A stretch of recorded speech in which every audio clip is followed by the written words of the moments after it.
Hi, I'm Dr. Kim Logan-Nowlin. And I'm Arthur Nolan. Welcome to Making It Work.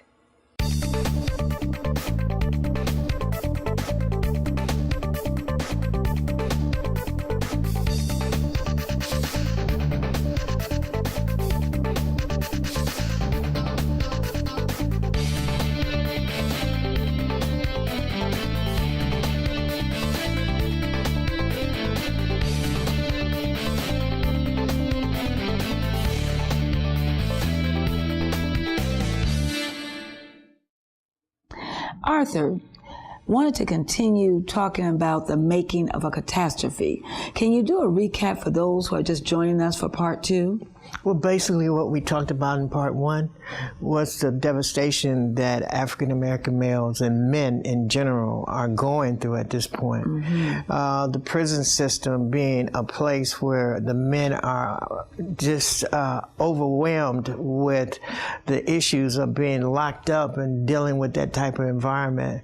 The men that's being, that's missing from the home. Yes. And how do we develop some type of transition to help restore those men back into the home, or teach our young men how to be men. So we talked about those different aspects. Well, we want to continue, and we want to welcome back Mr. Steve Barber. God bless you. Thank you. Thank you for having me. Well, let's get right into it. You Yes, know, you had talked about being raised as a young child without your father in the home. Yes. And seeing it in the church where you are attending here in Detroit, Michigan.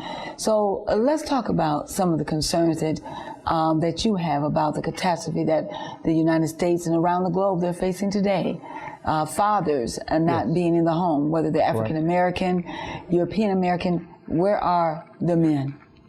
Well, I want to say this is not a new phenomenon that is going on nowadays. We're told in the Bible that Christ says, take care of the fatherless and the widow. Yes. So fatherlessness is not a new thing for the church. It's not a new thing for society or cultures. If God decided that he wanted to take care of that or address it as such a need, then it had to have been a problem, and that he saw the problem that fatherlessness would have on not only the children, but also on the spouse, on the family, and for generations to come. Because when you lose the father, you're losing an entire training aspect of the next generation. You're taking the stopgap out. And it's something that is such a disconnect that Satan tried that immediately. I like that when you talked about that stopgap. You know, it's my first time hearing that. You know, is that a term that you came up with or somewhere you learned that? Because I never heard the stopgap. You know, can you go into more detail? Okay. What I mean by the stopgap is that there is something that, you know, something that flows. You know, knowledge should flow, wisdom should flow, water flows, you know, down a brook and things. But when you create the stop and the gap, everything backs up. Everything downstream dies. Everything upstream gets convoluted, congested, and it forms a unnatural bog or unnatural swell of the things that were coming before.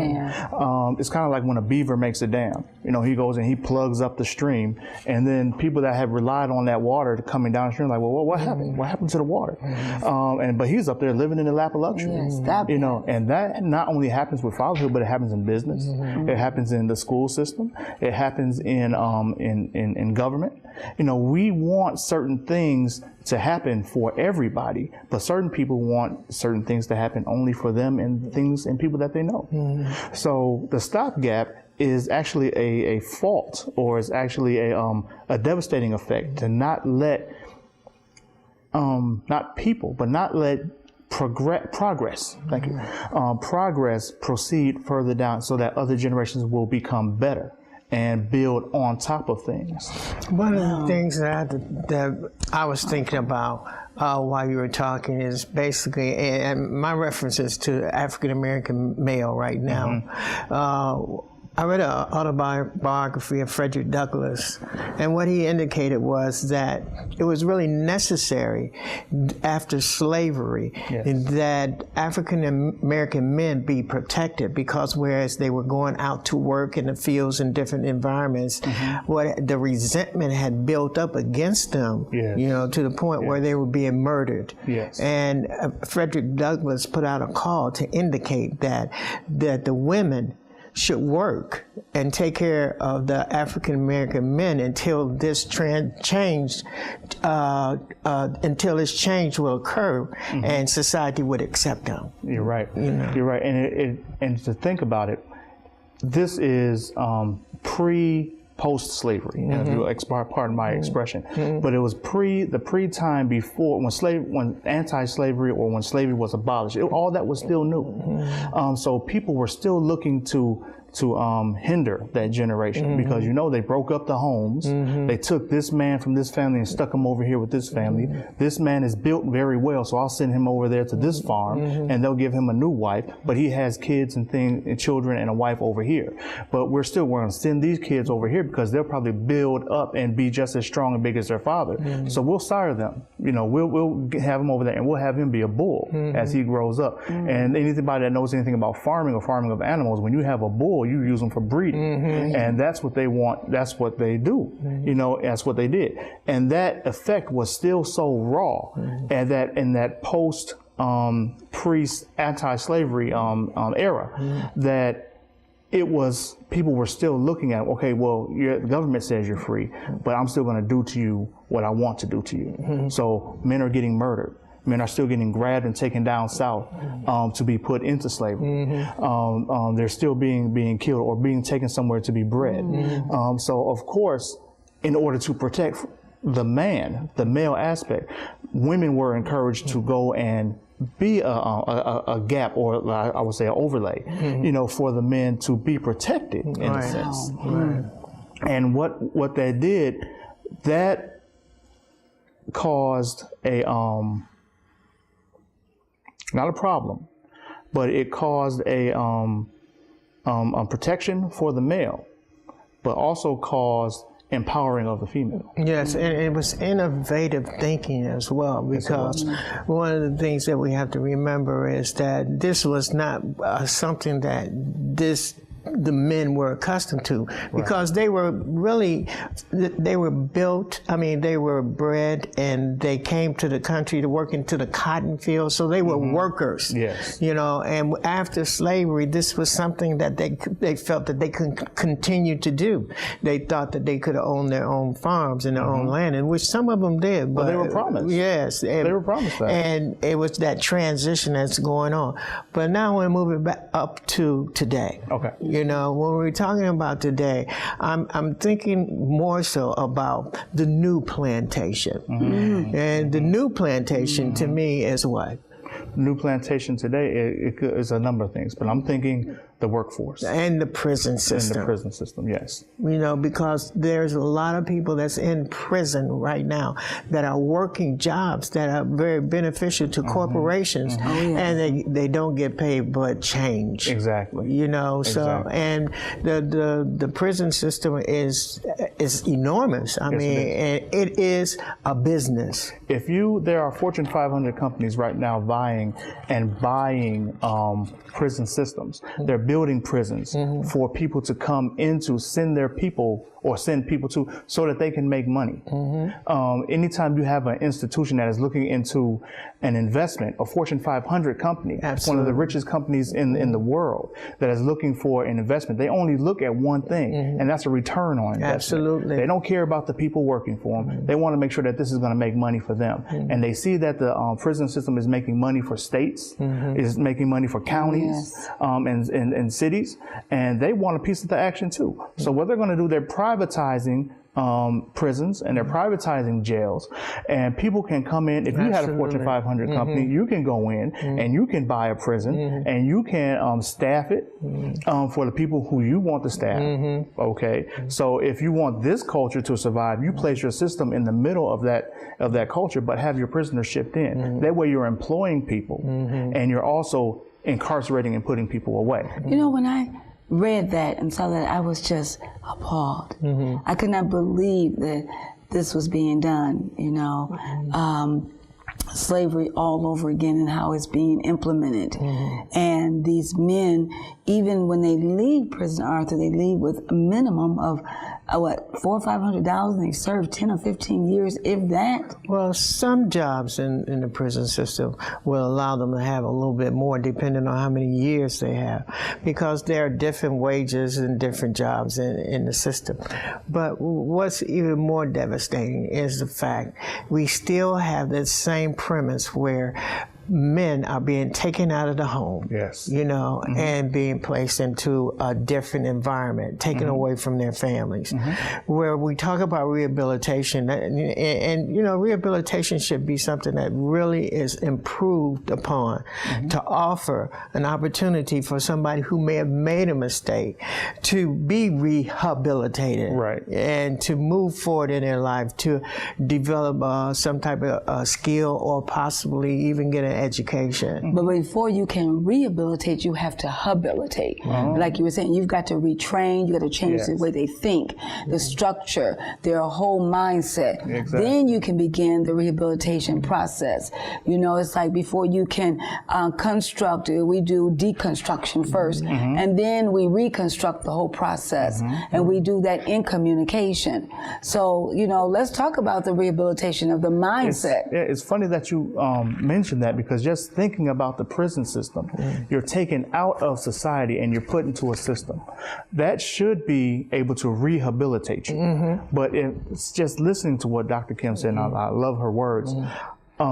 The habilitation takes place. And basically what you're doing is getting indoctrinated to the prison system, because it's so different from the outside. They've taken away the majority of privileges that you have, you know, when it comes to certain types of education, you know, because we used to have people come in and be doctors and lawyers, access to libraries and computers, all school system, all kind of things. People will come out ready to take on the world, getting encouraged, getting strengthened in their system. Martin Luther King, you know, when he was in jail, wrote some of the most powerful sermons, you know, that and letters that, you know, can come to mind. Nelson Mandela kept his mind sharp in the prison system by writing and contact and keeping in contact with the men and women and his people outside of the prison system. But now you have we have gang relations, and we have a system that is bringing you down. Whereas before you can go in and rehabilitate yourself. Now you're becoming habilitated. So when you come out, you're already used to a system. And you tend to stay in that systematic frame of thinking, and you don't feel comfortable until you go back in. Which also causes us to look at another issue that is very vast, and that's black on black crime. Yes, it is. You know, so we're talking about dealing with issues and where our men are killing each other. You know, so we know all these tragedies are happening. How do we resolve this? How do we come up with some viable solutions to help our men and get back into their homes and develop the type of children that's going to be beneficial to society? What do we need to do? The first thing we need to do is talk to our men. And it sounds so simple, and you know, oh well, you know, where are the profound thinkers? Where are the people that say we need to come up with a program and have a afternoon program or have a rally or some different things? You can reach so many different people by speaking to them on a one-on-one basis, and most men are one-on-one conversationalists. You can approach somebody one-on-one and just address them, and it starts at a young age. You know, so if you're in church and you see a young man standing off by himself, just approach that young man and speak to him. You don't have to go and ask him how his grades are doing. Is he looking at the girls, or, you know, hey, you should be wearing a tie. Don't go there. Speak to him and just get to know him on a friendly basis. Hi, how are you doing today? I like what you're wearing. I see you held a door open for Sister Johnson as she came in. You know, I encourage you in that. That is something that a man in training, you know, wants to do. And I hope you look forward to becoming and reaching that state of manhood. Start letting him, give him expectations that he'll want to look forward to. You'll see him running to do these things after a while. He'll be running to be a deacon and collect the offering. He'll be running to hold the door open for for Sister Johnson, but not only Sister Johnson, but Sister Betty, Sister Kim, Sister Sue, Yeah. the whole family, the whole 9 yards. And because they're hungry and they want to do these things, and it doesn't stop. It doesn't stop. So it doesn't matter how old they are or how young they are. But it's best to start with the foundation is being laid. That way they don't have to go back and double check or cross over, some of the things that have been done. And that's just for this group. Now to reach the older men. Yes. You speak to them on that level, but you engage them. You challenge them about something. I'm not talking about what happened on the Lions, not what happened on the football game or how the Pistons do, man. That's scratching the surface. Give them something to go back and research because men love to work. I research everything. If I'm going to go buy an iPad or a phone or something, I'll get on my computer. My wife, what you doing? Oh, man, you're over here researching and doing this thing. What are you going to buy? I'm buying a digital camera. So I research about 10 cameras and whittle them down until I finally decide this is the camera I want. But when I get the camera I want, I get the effects I want. I get the what I'm looking for. Right, and everybody's like, well, I like the pictures you take. That's because I did my research. I did my research for the school I want. I did my research for the job I want. I did my research for the clothes I want. Now I'll go to Macy's and get, hit the clearance rack. But I know which name brands have the better material. Which ties hang lower, on me, show up better as opposed against my suits and shirts. So I know where I want to go and what I'm looking for. And there's nothing wrong with that. I mean, that's what men do. They challenge themselves. And we need to challenge each other in society nowadays, more and more today. We talked about mentorship on part one. Okay. Yes. And I think that it has to be mentioned again because to me that's vital in trying to resolve some of the issues that men are facing. Yes. They need someone to take interest, as what you indicated, but they need someone that they can be able to call and talk about their issues, talk about their problems. Yes. A lot of men are secretive. We don't want to really reveal anything about ourselves, and it's really difficult. So they have to get to a point where we have to encourage them to take a risk, to share their feelings. Yes. Yes. But that comes along the lines of the relationship that you're building. It's not going to happen, right off the rip. Right off the beginning, when you're saying, "Hey, man, tell me how you feel." Who are you? I'm not going to tell you how I feel. You haven't told me how you feel. Men are guarded. They're guarded. Right. They're very guarded, and it's nothing psychological. But we're protective of ourselves, of our feelings, of our family. Anything that's close to us, we're very protective of. And who can be closer to us than ourselves? And then we know, especially if we don't know a God who wants to be there for us and can be there for us. So the best thing we know is ourselves, how we guard ourselves. You ever see somebody talk, don't mess with my daughter? You ever hear that? Don't mess with my wife. Don't mess with my kids. Don't mess with my money. Right. Or my food. Or my food. Don't mess with that food. That's right. That's why I hear more than anything. Don't mess with my food. Not the wife. Right. Although, but I hear that from other people, not for me. Not for me. Not for me. Again, that's a whole nother show. Don't mess. A whole nother program. Just relaying the message. Don't mess with my food. That's right. That's right. Do you find yourself being very involved with, I know you have a daughter, you have a son. Yes. The corporal punishment. Where is your stand on corporal punishment? How do you discipline your son? I believe in discipline, which is derived from disciple. I spank my kids. Okay. But there's a difference between spanking and beating. I don't believe I've ever gotten past 2 swats with either of my children. But they know that daddy means business, when he finishes. And I spank through clothes. So it's not like strip down, let me get to the skin, or when you just come out the shower and your skin is tender.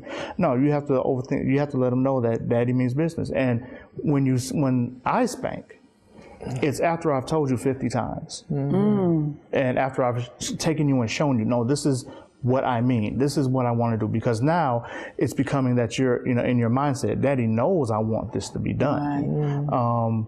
And I'm not going to do it, or I've forgotten, or something. So I'm bringing your attention to the fact that this is serious. This is serious business. This can be a life or death decision for you. This can be a life-changing decision for you. This can be a job-making decision for you if you learn how to keep a home. if you learn how to put your toys away. I mean, I can't tell you how many times I've come down and stepped on cars and dolls and you know, naked Barbies in the tub when I'm trying to get a shower. You know, I can't tell you how many times that's happened. I'm like, put your toys away. When you finish your dishes, go scrape the rest in the trash if there's any refuse, and put it in the sink. And my daughter she's Johnny on the spot. She's just like me in the mind. Is she? And she'll finish. She's like, Mama, you didn't put your plate in the sink. She's like, okay, well, I'll put it in there. No, Daddy wants you to put that plate in the sink. And my son wants to go to church with a tie on because Daddy goes to church with a tie on. And it's the non-verbals that we see and that we do. Seeing by example. Exactly. Seeing by example. Now, some people say corporate punishment is like, we tell our daughter is a time, she's doing really well now. She's older, she's 12, but it was a time, attitude adjustment time. You know, I remember when I heard a pastor say that he gives his children an attitude adjustment. Okay. You know, he helps them to rise to a higher level, you know, with the switch. Or I used to get the switch back in the day. Or, you know, but that tone, remember back in my day, you're younger than I am, Steve, but, you know, Kim Janice, and you just freeze, Kim Janice. Don't let my mom or my dad have to say it twice. You know? They used to beat you with a switch? Yes, Arthur. This is before your time. I cannot imagine them I got ever the doing switch, I got the belt, I even got the extension cord. Did you know ever why? get the stick? My mom had this, at my church, they had this big bush outside of the Old Burns Church. And they had the best switches. Oh my goodness. Parents would get them going into the church. I think they missed a few spots. No. You know, but you know, but again, you know, I was hard-headed, and my mom was that's why I said they missed a few spots. You know, but my mom said, listen, don't let me have to call you twice. You know, and we would hear that term, you'll be 6 feet under. Okay, or get out of grown folks' business. Right. You know, because children today, you know, we have children having children. We have young girls becoming grandmothers at 25, 35. Oh my goodness. 38 grandmothers. 35, well, it's no telling, you know, because it's changed, you know. You know, and they're raising babies. Right. I had a manager at a job that was 30 years old, had a 15-year-old daughter who just had a baby. And this is when I was in high school. Okay. I was sitting there looking at that. I was like, so I think about it now. I was 15. Wow. I'm 42 now. So when I turned 30, I said, I'm wondering if that generational iniquity has passed on, and now is she a 45-year-old great grandmother? Wow. Well, it will pass on unless she's made a decision to take the risk and hear a different way of living her life. Right. You know, because just like for many of us who've been in a family with other siblings and been in a family where our parents may have done certain things, we have to recognize that those things that may have been detrimental to the family are things that we don't want to carry into our own families. Yes. So we have to really, really be mentored and understand what's important and what's not important. Yes. You know, another thing is that, you know, in solutions, you know, how do we get to the point where in trying to change the behavior or the thinking pattern of someone that's been out in the streets, you know, been on their own because of whatever tragedies they've had in their families, they don't feel connected to their families. Okay. What should we do, I mean, in order to win them over or get them to think a different way?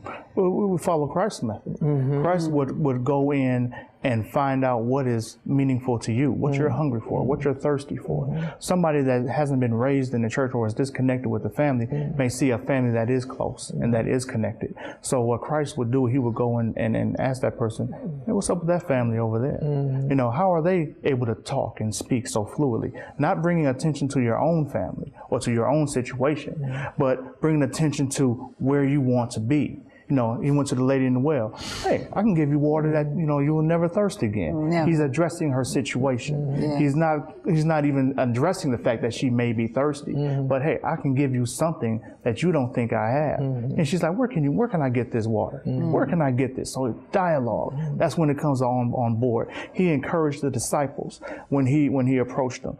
Somebody says, I can't follow you now. I have a money situation. I have to pay taxes. He says, go over there and catch a fish. He went over there and catch the fish. Look in his mouth. Look in his mouth.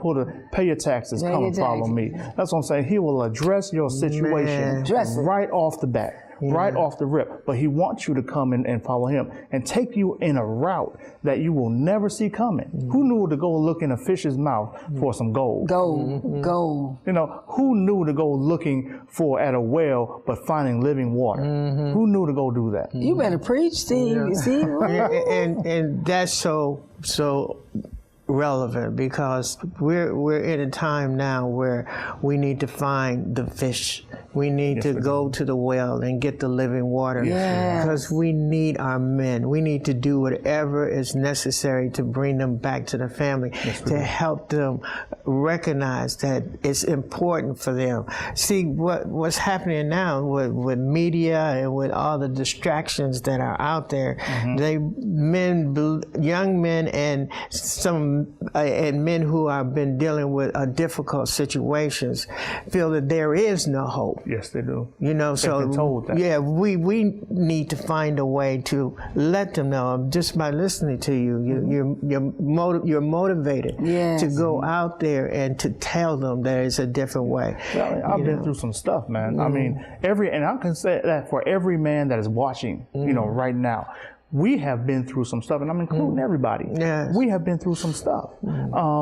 Society gets us down. You know, we're told we're no good. They label us dogs. They say we're lazy. We can't hold a job. These are things that are meant to discourage us. But what we have to do is we have to look to our boss. And as our boss is not the people pulling and tugging at us, trying to throw jeers at us. Well, our boss is God, and we have to. And God will look at us and say, "You're my son. You're my son. You're Prince of You're my chief steward over everything I've given you. That house, that family, that home, your community. You're a chief steward, and I'm going to hold you accountable. But I'm going to equip you above and beyond anything you can imagine. And He's going to be putting you through everything that He's putting you through in your life right now. I want to encourage everybody. Everything that God is putting you through is destined to be the strength and the building block that you're going to stand on to preach His word. I guarantee you that, because life is made up of choices and things, and God is the one that is setting up and orchestrating your preeminence, or